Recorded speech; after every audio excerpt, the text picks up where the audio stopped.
Mycobacteria बहुत ज़्यादा important है हमारे एग्जामिनेशन पॉइंट ऑफ व्यू से, जिसका सबसे बड़ा प्रूव जो है for third year MBBS is this कि आपके एससीक्यूज में आपका जो टॉस है यूनिवर्सिटी का, उसके एससीक्यूज में there will be definitely one SCQ from mycobacteria. ठीक है, सो माइकोबैक्टीरिया को हमने करना ही यूनिवर्सिटी क्वेश्चंस के अकॉर्डिंगली। ठीक है, एक आपका ये, और ऑब्वियसली इसकी इंपॉर्टेंस है, तो इतना उन्होंने इसको लेवल दिया हुआ है, इतना इसकी इंपॉर्टेंस है कि पूरा एक एससीक्यू जो है it is must that there will be SCQ from mycobacteria. ठीक है, और बिल्कुल पता होना चाहिए, वैसे भी इतनी कॉमन डिजीज है हमारे सेटअप में भी जी। तो माइकोबैक्टीरिया यूक्यूज के अकॉर्डिंगली हमने चलना है इस पे। ठीक है, जो जो यूनिवर्सिटी क्वेश्चंस है इसके इंपॉर्टेंट, स्टूडेंट का जो सबसे इंपॉर्टेंट पर्सपेक्टिव होता है, we will follow that. So mycobacteria में सबसे पहले mycobacterium tuberculosis, we will discuss this in detail. एक तो ये आपका यूक्यू है, फिर है आपके there are some atypical mycobacteria, atypical mycobacteria, and then there is a classification for these atypical mycobacteria that is called the Ranyon's classification. ये Levinson में बहुत अच्छा इसका टेबल दिया हुआ है, रनियॉन क्लासिफिकेशन आपको आनी चाहिए। ठीक है, एंड देन तीसरा टॉपिक जो माइकोबैक्टीरिया का है दैट इज ऑब्वियसली लेप्रेसी। वो लेप्रेसी है, क्या होती है लेप्रेसी को कॉमनली क्या कहते हैं, कोढ़। ये भी बहुत इंपॉर्टेंट पता होना चाहिए सबको। ठीक है, so we will cover this topic of mycobacteria according to mycobacterium tuberculosis, then atypical mycobacteria, their Runyon's classification and the leprosy. ठीक है, so we and obviously we will start from mycobacterium tuberculosis. हर health care professional को इसकी thorough knowledge होनी चाहिए। MTB इसकी आपकी जो है स्टैंडर्ड एब्रीविएशन है। अच्छा, माइकोबैक्टीरिया के भी यूक्यूज देख लेते हैं पहले। ठीक, बहुत ज्यादा प्रॉफ में पूछा जाता है what are its cell wall components, what are its cell wall components, then obviously its pathogenesis, various clinical presentations will be there in the scenario. ठीक है, सेल वॉल, उसके कंपोनेंट्स, उसकी पैथोजेनेसिस, क्लिनिकल फाइंडिंग्स भी आ सकती हैं, लेकिन mostly scenario में होती है। फिर भी कोई पूछ सकता है, आपको सब पता होना चाहिए क्या क्या क्लिनिकल प्रेजेंटेशंस होती है। Then its lab diagnosis, extremely important, हर साल प्रॉफ में आई होती है, इट्स लैब डायग्नोसिस। और फिर इसका एक होता है जी ट्यूबरकुलिन टेस्ट, ये बड़ा आता है जी प्रॉफ में, what is the principle and interpretations of the tuberculin test. ठीक है, तो पहले तो ये हमारे यूक्यूज हैं माइकोबैक्टीरियम ट्यूबरक्लोसिस के। ठीक है, सो हम इन्हीं यूक्यूज के अकॉर्डिंगली वन बाय वन जो है इस टॉपिक को करेंगे।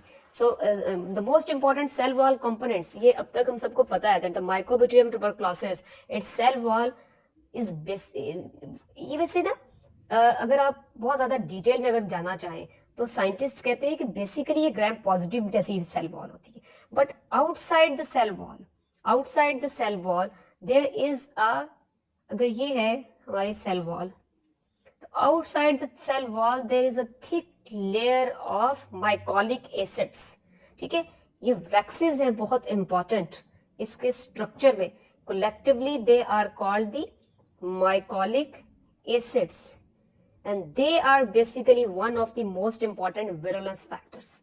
ठीक है, सो माइकोलिक एसिड्स की थिक वॉल होती है आपकी माइकोबैक्टीरियम ट्यूबरक्लोसिस की सेल वॉल में, और इन्हीं माइकोलिक एसिड्स की बेस पर ही they are called the acid fast bacteria. ठीक है, and apart from the mycobacteria, सारे माइकोबैक्टीरिया एसिड फास्ट होते हैं, whether they are Mycobacterium tuberculosis और दे आर एटिपिकल और this is mycobacterium leprae, they are all acid fast. And apart from the group mycobacteria there is only one other group, but that group is weakly acid fast, that group is weakly acid fast, और वो ये बहुत important MCQ है, वो कौन से होते हैं, नोकार्डिया, एक्टिनोमाइसीड्स की फैमिली से होते हैं नोकार्डिया। ठीक है, सो mycobacteria are acid fast and this character is because of this presence of mycolic acids, acid fast, they resist the decolorization of the initial dicarbonyl. ठीक है, and that resistance to decolourization is because of the mycolic acids, कि आप acid fast, जब आप 20% sulphuric acid और combination of hydrochloric acid and ethanol use करें, even then carbol fuchsin जो है वो उसमें से नहीं जाता, एंड दे आर दी ये रेड कलर की रॉड्स होती हैं, इस तरह करके सर्पेंटाइन पैटर्न में रेड कलर की रॉड्स होती हैं, अगेन द ग्रीन और ब्लू बैकग्राउंड, रेड रॉड्स, ठीक है। कार्बोल्फाक्सिन जब डालते हैं वो उसको रिटेन करता है, ये रेड रॉड्स है। और ये कौन सी स्टेनिंग होती है, that show the acid fastness, this is called ZN staining, the Ziehl Neelsen staining. Spelling आते हैं तो लिखें, नहीं आते तो this is a standard abbreviation, ZN staining, ठीक है। So the most important cell wall component is the mycolic acids. Mycolic acids की डिस्क्रिप्शन में हम जाएं, and they are most very important virulence factor. तो फिर इनमें इनके वेरियस पार्ट्स होते हैं, कार्ड फैक्टर है इसमें एक, ट्रीहालोज, ड्राई माइकोलेट, ठीक है। Then there are certain phosphatides, then there is a wax D, ठीक है। ये माइकोलिक एसिड्स, सिर्फ अगर आप में माइकोलिक एसिड्स भी लिखते हैं तो काफी है, आपकी बुक में भी वही लिखे हुए हैं, ठीक है, और कार्ड फैक्टर लिखा हुआ है, बट उसके अलावा फॉस्फेटाइड्स भी है, वैक्स डी भी है, ठीक है। These are the very important, they are the very important waxes in the structure of the cell wall of mycobacteria. Or apart from these waxes and mycolic acids, there are certain proteins also there. Okay? There are certain proteins also there, and together these mycolic acids and proteins, they together elicit the immunity, ठीक है। और जो immune system है, immune system के कौन से parts हैं which play the most important role in the defence against mycobacterium tuberculosis. It's a very common saying कि जो माइकोबैक्टीरियम ट्यूबरक्लोसिस है, ये अल्टीमेटली आपका इम्यून सिस्टम अगर अच्छा नहीं होगा तो सिर्फ उन लोगों पे को टीबी होगी, ठीक है, हर किसी को टीबी नहीं होगी। अगर वरना ये हो तो गुलाब देवी अस्पताल में बेचारे जितने लोग काम करते हैं सारों को टीबी क्यों ना हो जाए, वो रोजाना हंड्रेड्स में माइकोबैक्टीरियम ट्यूबरक्लोसिस के स्पेसिमेंस को डील कर रहे होते हैं, ठीक है। So which part of our immunity play the critical role against the mycobacteria, they are the number 1 the macrophages, and number 2 they are the helper T cells, ठीक है, helper T cells जिनको हम CD4 positive T cells भी कहते हैं। So these macrophages and the CD4 positive T cell are the most important immune system components which play a role to provide defense against the mycobacterium tuberculosis। और ये together ये कौन सी immunity है, ये है जी टाइप 4 हाइपर सेंसिटिविटी।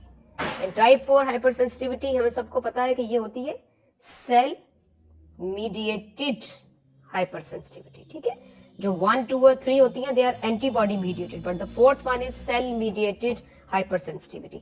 ये mycobacterium tuberculosis के अगेंस्ट भी सेल मीडिएटेड इम्यूनिटी का रोल होता है। फंगाई की जो हमारी जो माइकोसिस है डिटेल में करेंगे हम, वो भी टॉपिक आपके सिलेबस में है 3rd ईयर MBBS के, जितने फंगस हैं आपके मेडिकली इंपॉर्टेंट। और फिर वायरसेस के अगेंस्ट भी सेल मीडिएटेड इम्यूनिटी होती है, ठीक है। ये बातें सारी हमारी हो गई जो कि बिल्कुल बेसिक बहुत इंपॉर्टेंट बातें, ठीक। What are the various cell wall components. अब आते हैं जी पैथोजेनेसिस। पैथोजेनेसिस ही बड़ी सिंपल सी होती है, इसकी कोई इतनी मुश्किल नहीं होती। स्टूडेंट्स आमतौर पर इसको समझते हैं कि it's very boring kind of topic, but it's so important. यार अब बोरिंग भी है तो करना तो है ना, एग्जाम में आता है इतना ज्यादा, टीबी हमें पता होना चाहिए टीबी क्या होती। तपे दक, ये नहीं पता आप किसी को भी कि इसको किसी जमाने में तपे दक भी कहते थे। पेशेंट हो सकता है आपको आगे कि डॉक्टर साहब मुझे कभी दक हुआ था, वो इस तरह भी कहते हैं, ठीक है जी। Pathogenesis, there are no exotoxins and no endotoxins, ठीक है। क्लासिकली पैथोजेनेसिस की बहुत अच्छा एक बेटा पिक्चर बनी हुई है लेविंसन में, ठीक है, वो आप देख लें, बड़ा अच्छा उसमें उन्होंने एक्सप्लेन किया हुआ है। In the pathogenesis of the TB when the organism is enter the macrophages will take it, ठीक है। ये मैक्रोफेजेस है, ये उनके अंदर जब आ जाएगा तो it basically the mycobacterium tuberculosis, the bacilli of the MTB, they survive with an a vacuole called phagosome, ठीक है। Within the macrophage, they survive within a vacuole called phagosome, और जो phagosome lysosome fusion है ये इसको inhibit करता है, वो नहीं होने देता, ठीक है। So it inhibit the phagosome lysosome fusion. So obviously जो phagosome के bactericidal components हैं, they will not be able to attack on the mycobacterium tuberculosis. It remains safe within the phagosome of the macrophage. So this is a very important one, very important aspect, how it causes the disease formation and what is its pathogenesis. Certain terms हैं हमें पता होना चाहिए। एक term होती है इसमें gone lesion, ये छोटी छोटी टर्म्स हैं और अक्सर स्टूडेंट्स को फाइनल ईयर में भी नहीं पता होता इन टर्म्स का, ठीक है। गॉन लियंस, फिर एक टर्म होती है गॉन कॉम्प्लेक्स, ठीक है। ये गॉन साहब होंगे कोई जिन्होंने डिस्कवर किया होगा। और फिर हमें पता होना चाहिए ट्यूबरकल क्या होता है, ठीक है। अच्छा, ये इन पे हम अभी आते हैं। ये अगर लंग है हमारा, ये हमने लंग बना लिया। The exposure is usually during the early age. Exposure जो है रेस्पिरेटरी एरोसोल्स से ये टीबी जो है ये होती है, ठीक है। एनवायरमेंट में नहीं होती, अल्लाह माफ करे, अगर कहीं एनवायरमेंट में होती तो ये हर किसी को ही टीबी हो जाती, ठीक है। लेकिन ये जो इसका सोर्स ऑफ इन्फेक्शन है वो है द केसेस ऑफ ट्यूबरकुलोसिस। जिन लोगों को टीबी हुई हुई होती है वो इसका सोर्स होते हैं, एरोसोल से होता है। और ये ड्राइड स्पुटम में भी ये सर्वाइव करता है काफी देर, इसलिए। और फिनोल डिसइंफेक्टेंट्स यूज होने चाहिए, ये पता होना चाहिए एमबीबीएस को। कल को आप लोगों ने जब काम करना है तो आपको पता होना चाहिए कि टीबी के पेशेंट के इर्द गिर्द आपने जो डिसइंफेक्शन करवानी है वो फिनोलिक डिसइंफेक्टेंट से करवानी है, ठीक है। और जो वायरसेस होते हैं, ठीक है, वायरसेस आपके जो है उनके अगेंस्ट कौन सा, आजकल कोरोना का इतना रोला पड़ा हुआ है, तो जो वायरसेस होते हैं इधर दे आर कोरोना और there have B C HIV, उनके अगेंस्ट सबसे इफेक्टिव होते हैं, आपके सिलेबस में भी है, वो कौन से डिसइंफेक्टेंट है, हाइपोक्लोराइड, ठीक है, HOCl, ब्लीच कहते हैं कॉमनली इसको। लेकिन टीबी के अगेंस्ट जो सबसे ज्यादा इफेक्टिव डिसइंफेक्टेंट्स हैं, they are the phenolic disinfectants, ठीक जी। तो एरोसोल से ये it will transmit, then it will enter into the lungs. So initial lesions are usually in the lower areas of the lungs, ठीक है। ये आपकी पिक्चर बनी हुई है बहुत अच्छी बुक में। Initial lesions इधर lower areas में होंगी, either will heal by fibrosis, ठीक है, or there will progress to severe disease, or there will be bacteremia, means the bacilli will widespread there in the blood and this is called miliary tuberculosis. ये आपका final year में बड़ा UQ होता है, बड़ा पता होना चाहिए कि मिलरी ट्यूबरकुलोसिस क्या होती है। When the mycobacterium tuberculosis bacilli are there widespread in the blood, severe bacteremia by the MTB bacilli, it's called the miliary tuberculosis, ठीक है। और फिर ये थ्रू लिम्फेटिक्स और थ्रू हेमाटोजेनस स्प्रेड, ये भी थ्रू ब्लड वेसल्स के, ठीक है, लिम्फेटिक्स और ब्लड वेसल्स के through it can affect the various organs, ठीक है। ये बातें हमें पता होनी चाहिए कि ये किस तरह आगे प्रोग्रेस करती है, ठीक है जी। Now the how it appears, ठीक है, फिर हो कैसे जाएगी उन लोगों को। सबसे ज्यादा कॉमन क्या होता है जी उन लोगों को, हम सबको पता है जी, कफ होती है विद स्पुटम, हैवी स्पुटम होगा उनका, सबसे ज्यादा कैविटरी ट्यूबरकुलोसिस, ठीक है। उसके बाद जो सेकेंडरी लियंस होंगी, they are usually in the apical areas, highly oxygenated areas में, ठीक है, यहाँ पे होंगी। कैविटेशंस बन जाती है, बड़ी बड़ी कैविटीज बन जाएंगी, एक्सरेज पर ये आती है। फिर उसके बाद सेकेंडरी ट्यूबरकुलोसिस जो है ये आपकी जब अपीयर होती है तो ये बहुत सिर्फ लंग्स में नहीं होती, ये और बड़े एरियाज में हो सकती है बॉडी, ये आपके किडनीज में, ये जी किडनी में बहुत ज्यादा आपकी टीबी हो जाती है, आपके जीआईटी को भी इफेक्ट करती है। जीआईटी को इफेक्ट माइकोबैक्टीरियम ट्यूबरकुलोसिस भी करते हैं, और माइकोबैक्टीरियम बोविस होता है एक इन्फेक्टेड कॉ के मिल्क में, जैसे पेस्चराइजेशन से ही किल होता है, वरना खाली बॉइलिंग से नहीं होता, ठीक है। माइकोबैक्टीरियम बोविस किडनी को जी इफेक्ट कर देगी, जीआईटी को भी कर देगी, बोन को बड़ा करती है जी, वर्टिब्रल कॉलम, पॉट्स डिजीज कहते हैं इसको, ठीक है। जेनिटल ट्रैक्ट को भी कर देती है, फीमेल्स में इनफर्टिलिटी भी कर देती है, ठीक है। ये आपकी ब्रेन के एरिया में जाकर जी बड़ी टीबी हो जाती है, ब्रेन के टिश्यू को आपको इन्वॉल्व करेगी। Tuberculous meningitis is a very common presentation of the TB, ठीक है। ट्यूबरकुलस मेनिंजाइटिस में इधर ये हम आज ही बात कर लेंगे, तो ये बहुत इंपॉर्टेंट बात होती है कि ट्यूबरकुलस मेनिंजाइटिस को फिर जो बाकी आपके मेनिंजाइटिस होते हैं उनसे कैसे आपने इसको डिफरेंशिएट करना होता है। CSF की जो केमिस्ट्री की रिपोर्ट आएगी उसमें इसमें लिम्फोसाइट्स होते हैं, न्यूट्रोफिल्स नहीं होते, ठीक है, इसमें लिम्फोसाइट्स होंगे और डिक्रीज ग्लूकोज होगी। जबकि जो आपके बाकी बैक्टीरियल मेनिंजाइटिस है उनमें न्यूट्रोफिल्स और डिक्रीज ग्लूकोज होती है, और जो वायरल मेनिंजाइटिस होते हैं उनमें भी लिम्फोसाइट्स होती है, लेकिन वहां ग्लूकोज जो है वो नॉर्मल होती है। तो एक तो ये बात बहुत ज्यादा इंपॉर्टेंट है, ठीक है। किडनी की टीबी जो है उसकी एक बड़ी इंपॉर्टेंट टर्म होती है, हमें पता होना चाहिए, उसे कहते हैं स्टीराइल पाईयूरिया।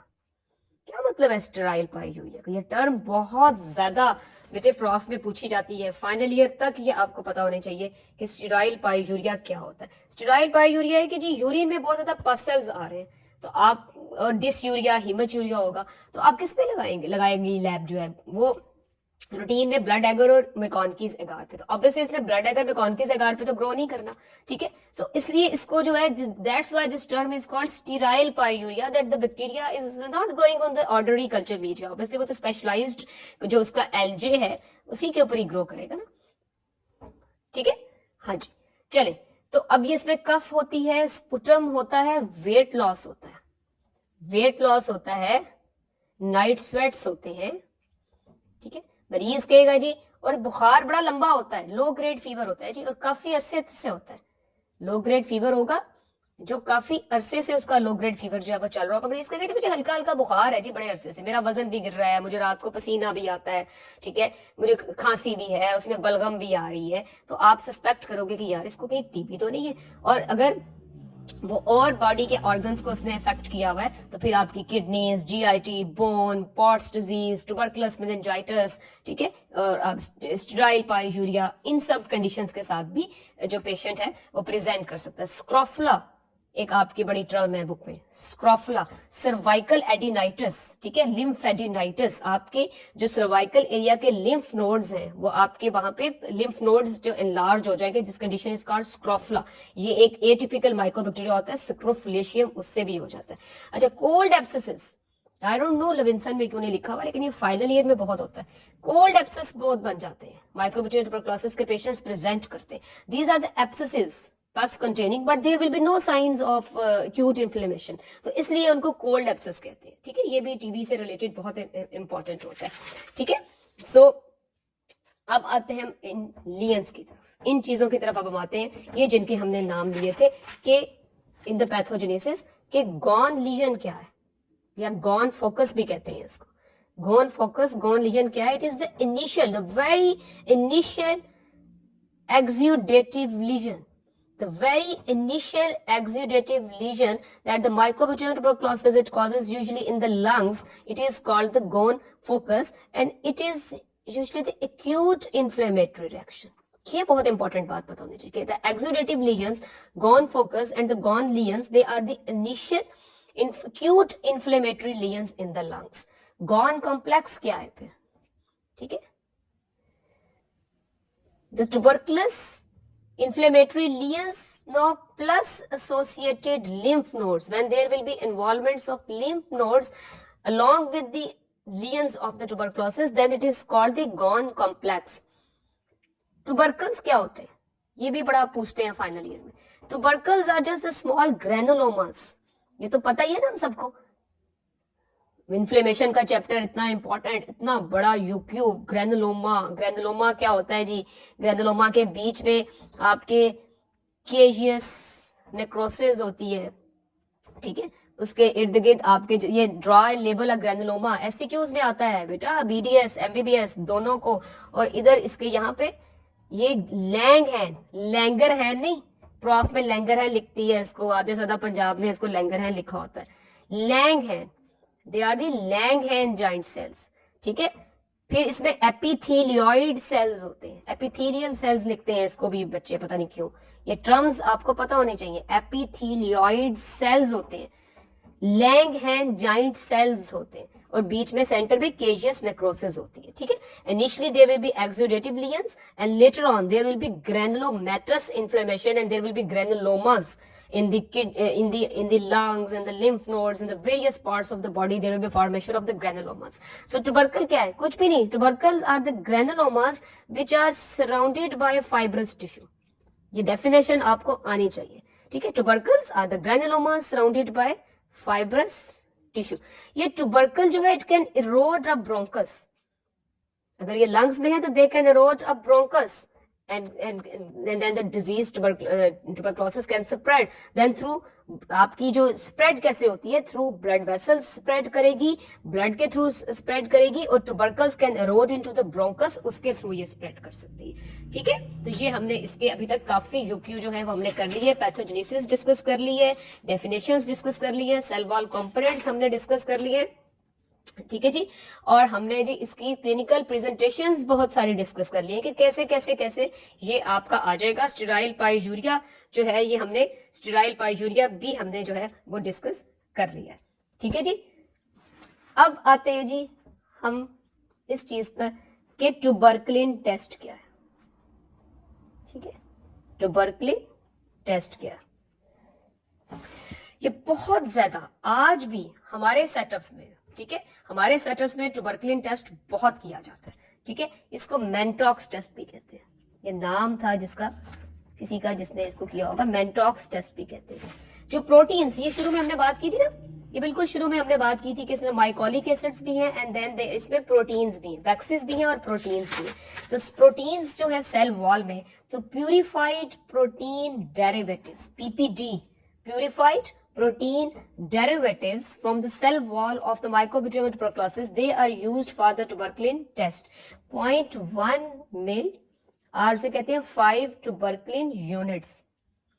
आपने लगा देना, यूजुअली ये 4 आर्म में आप लगाते हैं, ये इंट्राडर्मल, ठीक है, इंट्राडर्मल इंजेक्ट करते हैं, छोटी सी यूं करके एक वायल होती है, ऐसे करके लगा देते हैं आउटडोर बेसिस पे। ये लैब डायग्नोसिस का टेस्ट नहीं है, स्टूडेंट्स पता नहीं क्यों इसको लैब डायग्नोसिस में लिखते हैं। ये रूटीन में, आउटडोर में, वार्ड में आप पेशेंट की कर सकते हैं ट्यूबरकुलिन टेस्ट।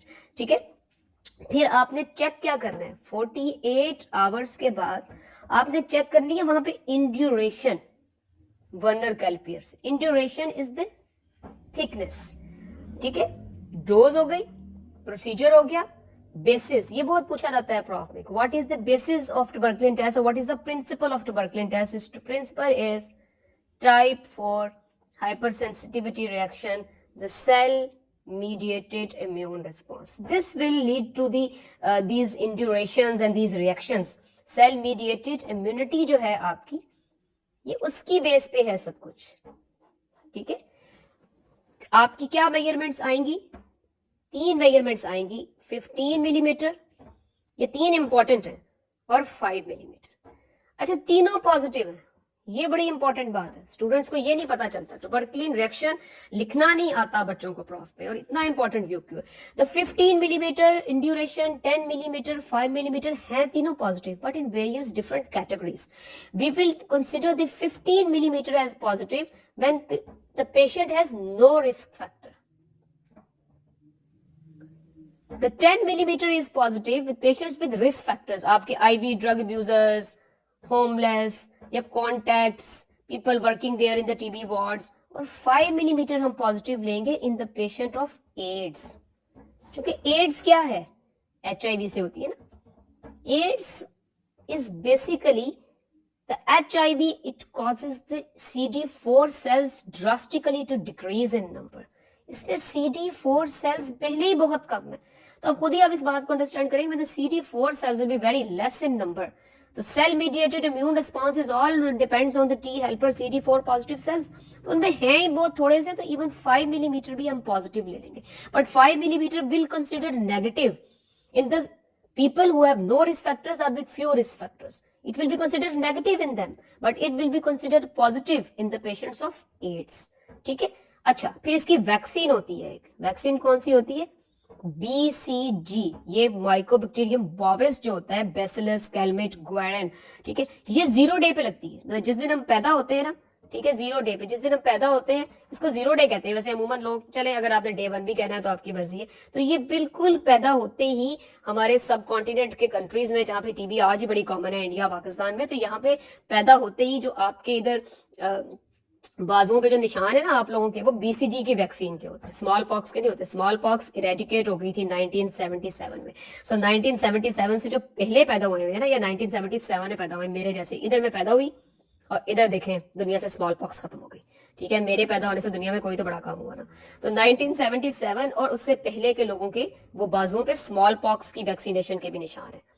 ठीक है, ये देख ले, अगर कभी बायो टेररिज्म हो गई ना स्मॉल पॉक्स, जो कि ये रशियन और अमेरिकन ने संभाला हुआ है, ठीक है, और अगर कभी इन्होंने बायो वारफेयर में डाल दिया तो हम बच जाएंगे जो 1970 से पहले पहले, क्योंकि हमें इसकी वैक्सीन लगी हुई है, उसके बाद लगना बंद हो गई थी जी। सो बीसीजी की वैक्सीन लगती है जी 0 डे पर, और वैक्सीन से भी अकॉर्डिंग टू सम सोर्सेज के वो कहते हैं जी बीसीजी से भी पॉजिटिव आ सकता है आपका ट्यूबरकुलिन टेस्ट, लेकिन वो बिल्कुल हल्का सा, वो 5 to 10 मिलीमीटर के बीच में आएगा और कुछ अरसे में वेन ऑफ कर जाएगा। Know what this positive tuberculin test is indicating, is it indicating that the patient is suffering from tuberculosis? Patient may be suffering from tuberculosis at that time, but positive tuberculin test does not always mean that patient has TB. It shows, ये बड़ा अच्छा एक English का word है, English एक बड़ी आसान जुबान है, मैं आपको बताऊं, अगर हमें उर्दू में पढ़नी पड़ जाती ना साइंस में तो पता नहीं हमारा क्या हाल होता। The prior exposure, the positive tuberculin test shows the prior exposure, but if the positive tuberculin test is there, then you can confirm it with the further diagnostic tests. ठीक है, क्या क्या हम कर लेंगे टीबी को डायग्नोस? अब ये बहुत इंपॉर्टेंट यूनिवर्सिटी क्वेश्चन, ठीक है जी, क्या क्या कर लेंगे? चेस्ट एक्सरे, लैब टेस्ट तो नहीं है, लेकिन चेस्ट एक्सरे फॉरन पेशेंट का ट्यूबरकुलिन टेस्ट पॉजिटिव आ जाए तो फिर चेस्ट एक्सरे जो है ना वो करवाना होता है, ठीक है। स्पुटम का स्पेसिमेन होता है most of the times. First of all you treat this sputum with आपका एक कॉम्बिनेशन होता है जिसमें म्यूकोलिटिक्स और साथ में NaOH भी डाला हुआ होता है, ठीक है। स्पुटम को पहले ट्रीट करते हैं ताकि वो हैविली म्यूकोइड स्पुटम जो है उसको फिर सेंट्रीफ्यूज कर लेते हैं और फिर उसमें से लेकर उसको स्पेसिमेन के ऊपर टेस्ट करते हैं, ठीक है। तो स्टेनिंग कौन कौन सी है जी आपकी? ZN स्टेनिंग कर लेते हैं जी हम, एसिड फास्ट बैक्टीरिया नजर आएंगे आपको, ठीक है, एसिड फास्ट बैक्टीरिया नजर आएंगे, रेड रॉड्स अगेंस्ट ग्रीन और ब्लू बैकग्राउंड। फिर एक फ्लोरेसेंट स्टेन भी होता है, दैट इज कॉल्ड ओरामीन रोडामीन स्टेन, लेकिन ये तब आपने करना है कि फ्लोरेसेंट माइक्रोस्कोप है, ठीक है। ये स्टेनिंग हो गए। कल्चर, बहुत प्रॉफ में आपको LJ जो गोल्ड स्टैंडर्ड है जी वो कल्चर, ठीक है। Robert Koch gold standard, Robert Koch का काम भी सारा टीबी पे और एथ्रोक्स पे था। कहते जी ग्रो करके दसो जी, मुझे ग्रो करके दिखाएंगे तो हम मानेंगे टीबी। हम तो हर बंदे को टीबी करार दे देते हैं।